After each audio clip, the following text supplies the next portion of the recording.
Bragg, an adjunct prof at the University of Alabama. And the mothers here would probably be familiar with him because he writes the back page of the Southern Living magazine.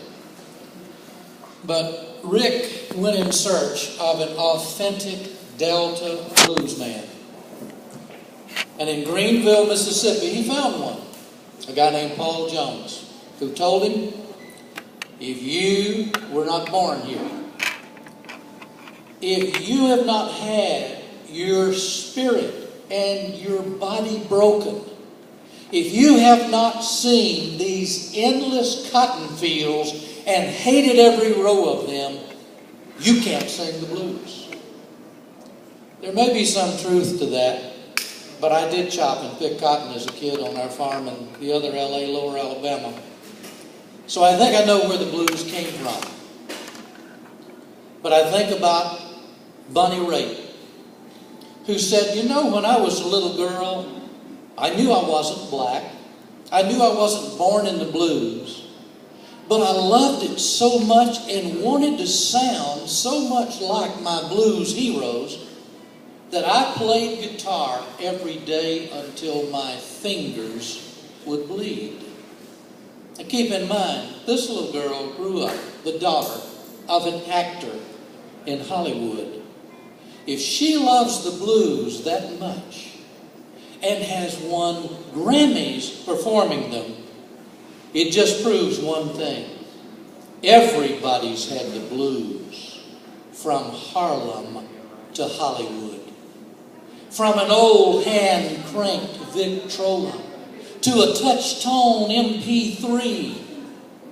There's one thing that's never changed, and it's the music that sets you free. It's a universal language, a bad vibe that does a body good, because everybody's had the blues, from Harlem to Hollywood. From Otis Redding to Eric Clapton, from Muddy Waters to the Rolling Stones, from Aretha Franklin to Janis Joplin, from Billie Holiday to Norah Jones, patent leather and blue suede shoes, Dr. John and Johnny B. Good. Everybody's had the blues, from Harlem to Hollywood. From street kids in Air Jordans to fat cats in Birkenstocks. There's one shoe that always fits because it's soulful and it still rocks. It's a multicultural rhythm. And the hard times are understood because everybody's had the blues, from Harlem to Hollywood. The blues, as I said earlier, seem to be accompanied with demons. And the greatest mythological story about the Delta and its demons is that of Robert Johnson. Robert Johnson almost faded into obscurity. The master recordings of Robert Johnson were discovered in the trash bin in the back of Columbia Records in New York City, about to go out to the dumpster and then be buried in the landfill in New Jersey. But A&R man John Hammond found those masters in the trash bin, retrieved them, made acetates of them, and gave one of those acetates to a young artist he had just signed. He said to the artist, I think you're a great poet, but you're lacking a musical direction. Take home Robert Johnson, listen to him, and I think you'll find yourself. And so Robert Zimmerman took those acetates home, listened to him, and he came back as Bob Dylan. Dylan discovered in listening to Robert Johnson that if you travel through the Delta and experience its demons, you will discover that you are on the highway to heaven. But you can't start on Beale Street. You got to go back to the crossroads and meet up with the devil, that dark angel who's stealing souls. Because it's midnight outside Clarksdale and there's blood dripping off the moon, high on some old fire water and pissing on Pharaoh's tomb. But the highway to heaven has stories it could tell.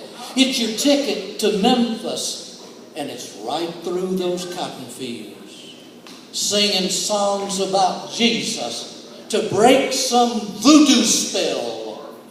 Because the highway to heaven always runs right through hell. You can't start with the Stones. You got to go back to the source. Hang out with some old blues men and feel that mighty cosmic force. You bathe in muddy water and you feel the sins rolling off your skin, sinking to rock bottom, then rising once again. But it's the highway to heaven and the stories it can tell.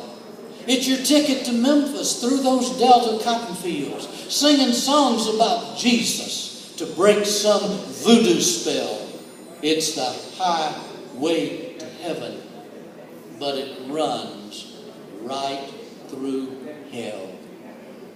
Yeah, the devil and the demons are present in the Delta, but in the very blues that they inspired, we find our deliverance. You see, the blues are as black as a mid-20th century leather-bound King James Bible. And they were washed in the blood of Jesus before they were spilled in the blood buckets.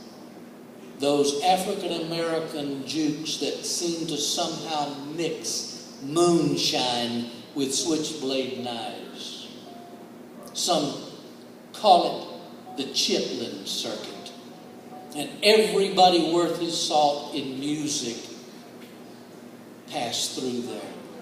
Sam Cooke sang gospel with the Soul Stirrers before he became a pop star. And he toured with the Reverend C.L. Franklin and his young daughter, Miss Aretha. Jerry Lee Lewis learned to play boogie-woogie piano at Haney's Big House. But his musical inspiration began at the Assembly of God in Faraday, Louisiana. And before Jerry Lee ever visited Sun Studio,